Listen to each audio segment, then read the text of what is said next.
आप सभी को राधे कृष्ण। आज के वीडियो में हम आपको भगवान के प्रेम की कहानी लेकर आए हैं। कैसे एक भक्त की भक्ति से भगवान इतने प्रसन्न हो गए कि उसके साथ किसी भी हाल में रहने के लिए तैयार हो गए। एक सदना नाम का कसाई था। वह बहुत ही ईमानदार था और भगवान के कीर्तन में मस्त रहता था। यहाँ तक कि मांस को काटते बेचते हुए भी भगवान का नाम गुनगुनाता रहता था। एक दिन वह अपनी धुन में कहीं जा रहा था कि उसके पैर से कोई पत्थर टकराया और वह रुक गया। उसने देखा कि एक काले रंग के गोल पत्थर से उसका पैर टकरा गया है। उसने वह पत्थर उठा लिया और जेब में रख लिया, यह सोचकर कि यह मांस तौलने के काम आएगा।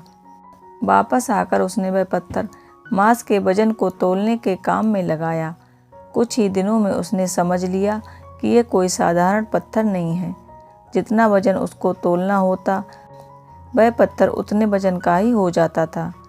धीरे धीरे यह बात फैलने लगी कि सदना कसाई के पास वजन करने वाला पत्थर है। वह जितना वजन चाहता है पत्थर उतना ही तौल देता है।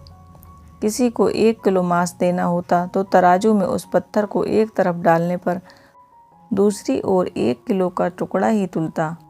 अगर किसी को 2 किलो चाहिए तो वह पत्थर 2 किलो के भार के समान भारी हो जाता था। इस चमत्कार के कारण उसके यहाँ लोगों की भीड़ जुटने लगी।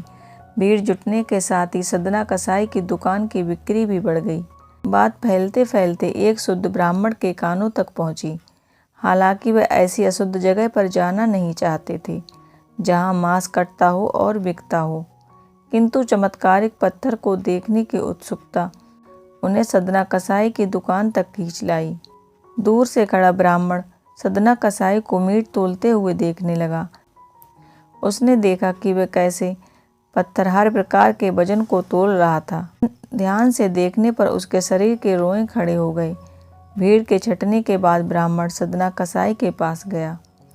ब्राह्मण को अपनी दुकान में आता देखकर सदना कसाई प्रसन्न हुआ और आश्चर्यचकित भी हुआ। बड़ी नम्रता से सदना ने ब्राह्मण को बैठने के लिए स्थान पूछा और पूछा कि वह उनकी क्या सेवा कर सकता है। ब्राह्मण बोला कि तुम्हारे इस चमत्कारिक पत्थर को देखने के लिए मैं तुम्हारी दुकान पर आया हूँ, या तो यूँ कहो कि ये चमत्कारी पत्थर मुझे यहाँ पर खींच लाया है।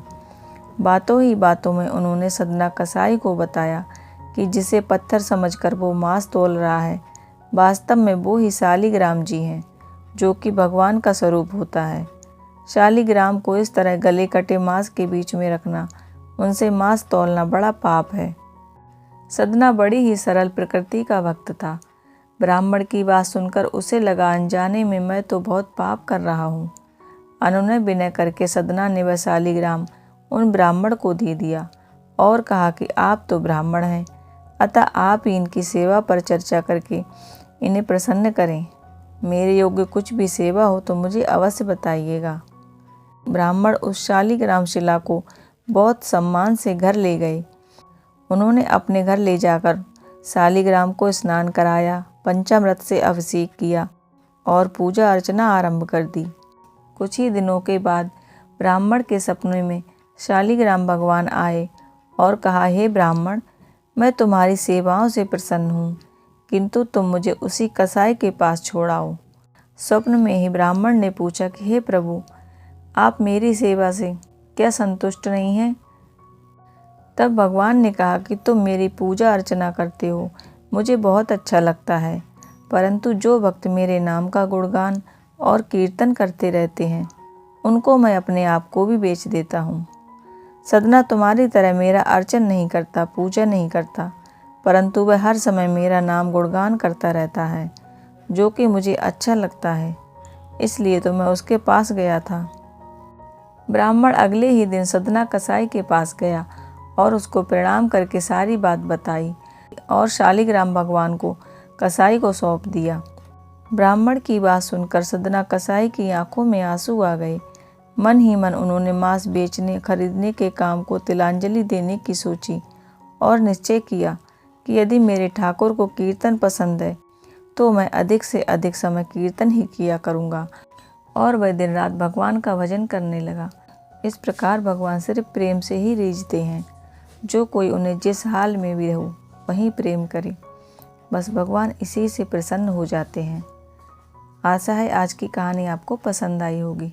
अगर ये कहानी आपको पसंद आई हो तो वीडियो को लाइक ज़रूर कीजिएगा, और अभी तक आपने चैनल को सब्सक्राइब नहीं किया है तो इसी तरह के और वीडियोस देखने के लिए चैनल को सब्सक्राइब कीजिएगा।